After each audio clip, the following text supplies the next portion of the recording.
Miami is known for many things, including its rich Cuban culture, beautiful weather and iconic beaches, plus the distinct skyline. But the city also has one of the worst traffic situations in the country.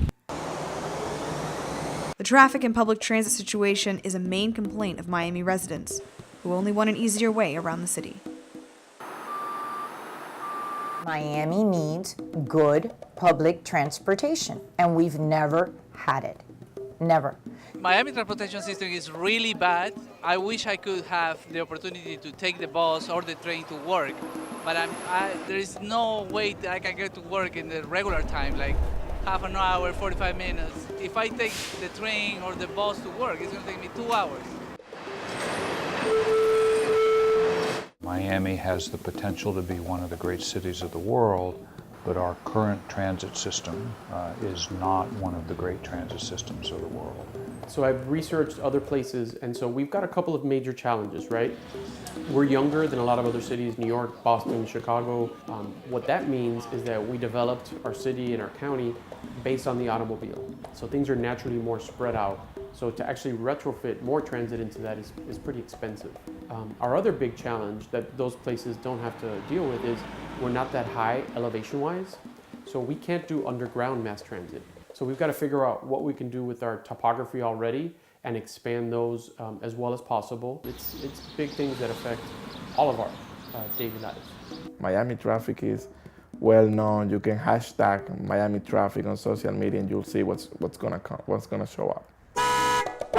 It's true, one of the most popular Miami hashtags for locals relates to traffic, with over 10,000 posts about the struggle on Instagram and even more on Twitter. Over 500,000 car accidents occur in the Miami area each year. This makes up a quarter of all the reported accidents in the state. It adds up to a rate of 1 crash every 4 minutes, even during the moderate traffic of lunch hour. To experience the Miami traffic firsthand, our team went out on a mission to find out what mode of transportation would get us to our destination the fastest and with the least amount of stress. We're at the University Metro Station, and we're going to see how long it takes to get to Miami International Airport using 4 different methods of transportation. Tara's going to be riding her bike, Morgan's going to be driving, Annalise will be taking the bus, and myself, Kelly, I'll be taking the Metro. It's Wednesday, it's 5:54, it's rush hour, and we're gonna see who can get there the fastest. Ready, guys? 3, 2, 1, go! So I've only actually taken the Metro to Target, which is 2 stops away from the University Metro Station. But now we're going to MIA, so we gotta figure out which way we're going.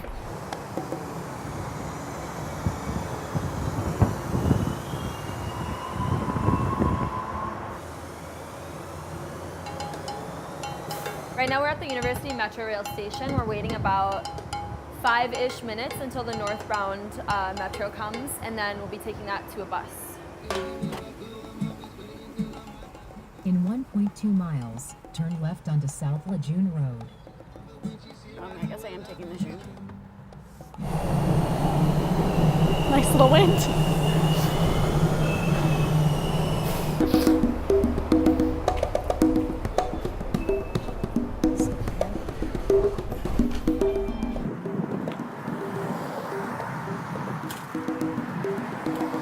I mean, at least this is a straight route. Not much turning involved. So it has that to its advantage. Makes it easier to bike it. You don't have to constantly be looking at the directions.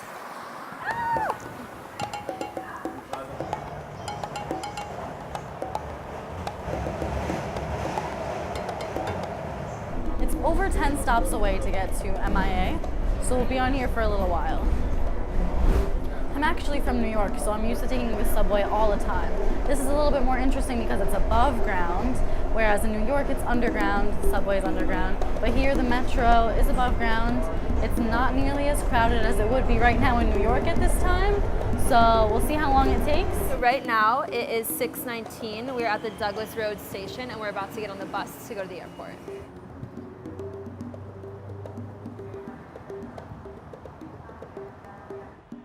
What's up? Are you guys on the Metro? We are on the Metro. Oh, okay. So you're like en route? Yep. Okay, cool. We're just wanting an update. So we just passed the Government Center stop, which means that we're 1, 2, 3, 4, 5, I think 6 stops away from getting to Miami International Airport. Mine's protesting. This will be interesting.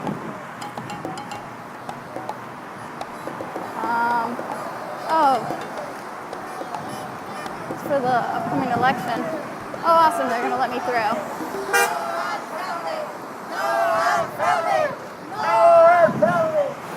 They noticed us, they got out of the way, they're nice about it, so that was good.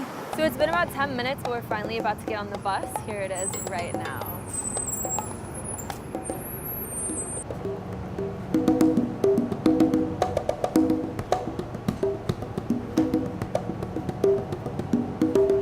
There's definitely a lot of nice Miami views on the metro.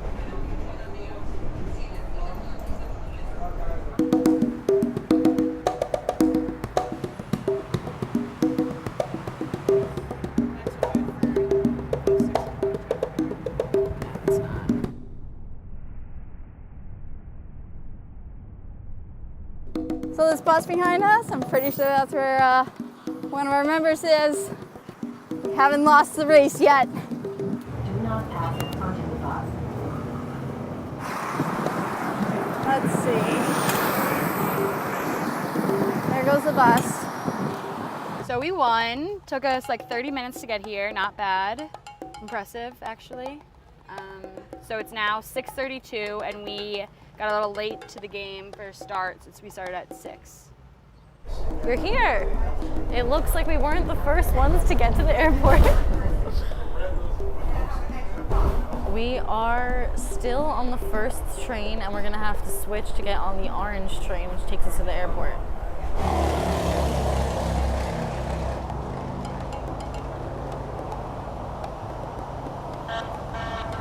We're going northbound. It says northbound Miami International Airport.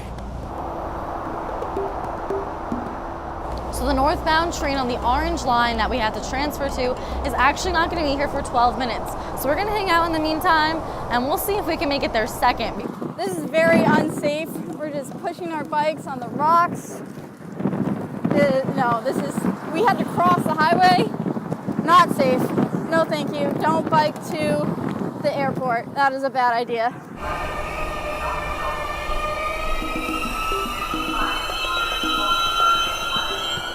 So right now we're on the orange line, and it looks like there's only one stop between where we came off the other train to the airport. So right now it's almost 7 o'clock. We've been on the bus for almost a half an hour. We're pulling up to it right now, so we'll see if the other group members are there and if we won or not. Google Maps was definitely taking us the wrong way, and we're kind of doing our own way right now. Still on the highway. It looks like we found Annalise on the bus group. Where did you guys pull in? So we just came from downstairs. We actually weren't sure where to go. There's not a lot of signs. It's kind of confusing, but on our way we ran into you guys. So yeah, the bus took a lot longer than we thought it would, and it was very boring. It wasn't very entertaining, so. Yeah, the metro definitely wasn't entertaining. Now I'm kind of curious to see where the other groups are, so let's go find them. Carlin's actually calling me right now. So right now we're about to get on the Miami Mover. It's been about an hour, so we're about to meet up with the bike group and the car group.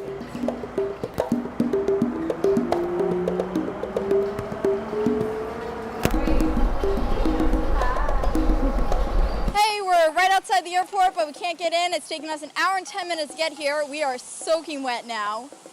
Some nice drivers offered me a plastic bag to put on. They also then offered me a towel and a raincoat. I turned it down though. I'm already soaked, so it didn't really matter much. But we won't be able to make it to the airport. There's no sidewalks. It is not a good decision to bike to the airport. So we're here at the Flamingo Garage at Miami International Airport, and we've made it. The declared winner is Morgan with the car. She took about 30 minutes to get here. And then Annalise and I took the metro, she took the bus. It took us about an hour to get here. Now, unfortunately, the bike group could not make it and complete the challenge because the highways do not allow for bikers to get here. So we don't have the bike group here with us, as you can see, But the Transit Challenge is completed, and I can say we're all pretty happy that we're finished. Because the biking team from the Transportation Challenge did not make it to the final destination, the current biking situation and biking safety in Miami was brought into question. The Sunshine State is one of the most lethal for bikers. The Centers for Disease Control and Prevention finds that Florida has the highest rate of bicycling deaths of any state in the nation. Miami-Dade tops the list for most bike crashes, with 985 crashes reported by the Florida Department of Transportation in 2014. But regardless of the safety concerns, the biking community continues to grow in Miami. Miami, it's been changing a lot, especially lately, I would say the past 2 to 3 years. And in transportation-wise, especially in the bicycles, I think it's increasing probably 60 to 70% if we do a year-to-date comparison. I think that the public transit system's okay as far as the Metro Rail and the Metro Mover, but there's really not a lot set up as far as safety for cyclists and pedestrians. We live in an amazing city for cycling and being outside, and I think that it's a huge opportunity for us to invest in that as a city and bring people here. People hate driving here, it's scary. A lot of people would be happier here if we had more infrastructure for public transit, pedestrians, and cyclists. Like they say, if they build it, people will go to it, right? So hopefully they improve it with all the money that we pay on taxes. With these safety concerns, a new plan is on the horizon. Plan Z is a project that will transform Rickenbacker Causeway from an unsafe infrastructure into a safe, lively, multi-purpose urban park. The causeway is one of the most popular bicycling routes in America. The lack of separation between bikes and cars, excessive speeds, and drunk driving has contributed to a number of biking fatalities.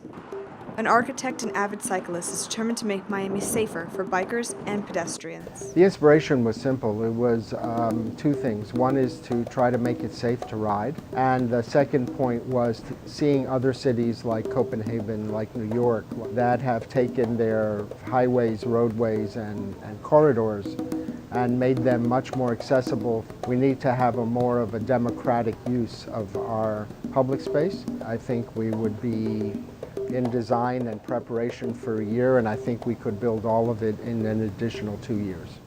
In the meantime, there are other alternate modes of transit that are trying to find their place on the crowded streets of Miami. City planning hasn't really taken into account all the amount of people that come here. Every single household has a car. This is almost like a hoarding community. It's mine, mine, mine. People are still buying more cars, and the bigger the better. If we can kind of go into smaller spaces, that would be ultimately the way to go.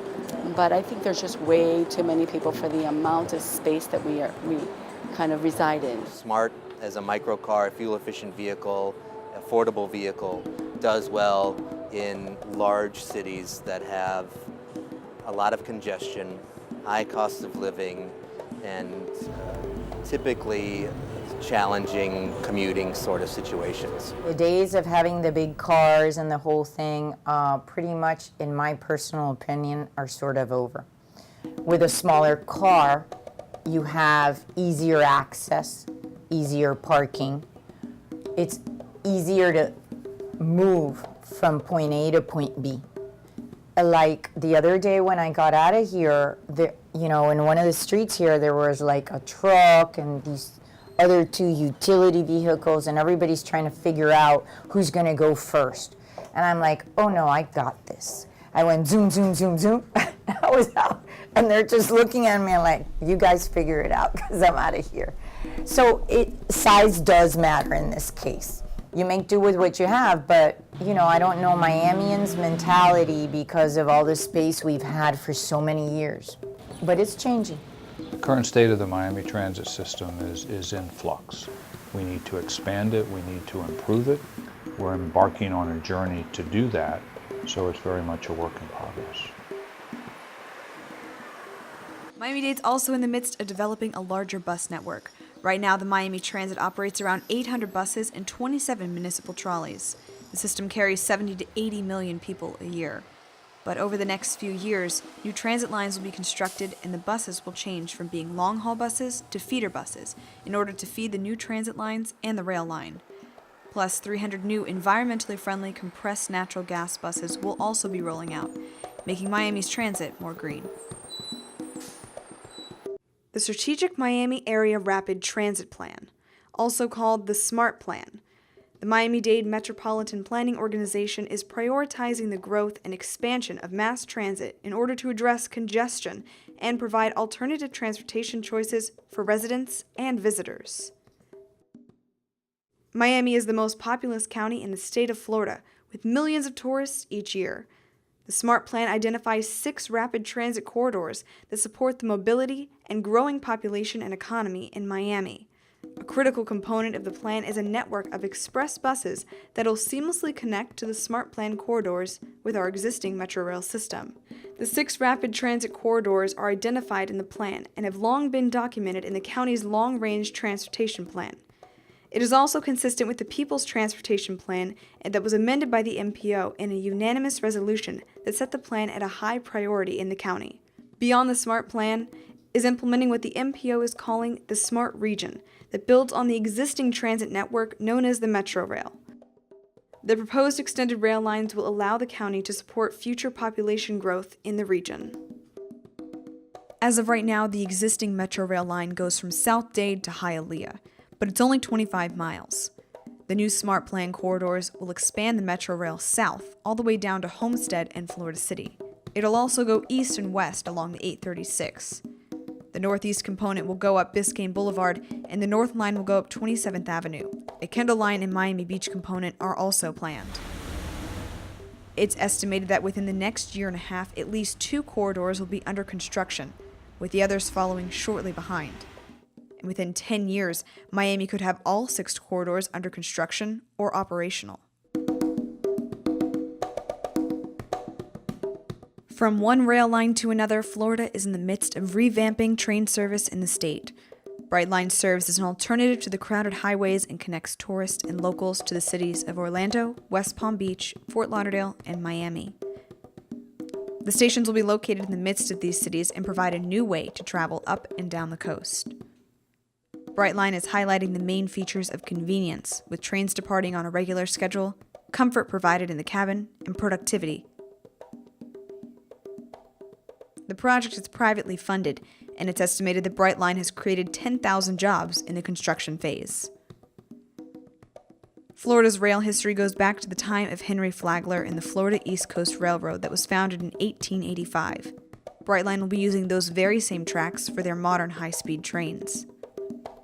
And Phase 1 is just around the bend. This is the most innovative, forward-leaning train in America. And that is going to allow us, for sure, to reinvent what it means to travel by train in America. Brightline's trains are 100% Buy America compliant. This means hundreds of U.S. manufacturing jobs, which includes 40 suppliers in more than 20 states. The project is privately funded and has utilized one of America's most important assets, its skilled workforce. Thousands of jobs have been created in the construction phase alone, and more jobs are expected after the launch of Phase 1. We now have developed an entire supply chain using technologies from around the world and recreated here in the United States such that we can now build train sets, locomotives, and custom coaches in the United States from start to finish. While construction continues on the station's opening this summer, future plans include an expansion to a station in Orlando, located right next to the Orlando International Airport. It's the first intercity passenger rail owned, operated, and maintained by a private company in 100 years. The concept was really came about 5 years ago when our company executives thought about putting high-speed rail back on the existing Florida East Coast Railroad tracks. We launch what we call our Phase 1 this summer, which will be July, West Palm Beach to Fort Lauderdale, and then to Miami in August. And then our Phase 2 will happen to Orlando, and that'll be in another year and a half to Phase 2 to Orlando. The rail system will be built in the Intermodal Terminal, which also houses the Orlando Airport Automated People Mover. Although the city is relatively young, Miami's future is looking bright. Indicators such as the Metrorail Orange Line expansion to MIA in 2012 signal that these plans are on their way to becoming a reality. Projects to alleviate the city's congestion are underway, and more are on the horizon. Funding and government approval are the biggest challenges across the board. But looking down the road, there seems to be hope for the city's growing need for more effective means of transportation. Whether you're driving, biking, riding the rails, or taking the bus, one thing is clear: Miami is in transit.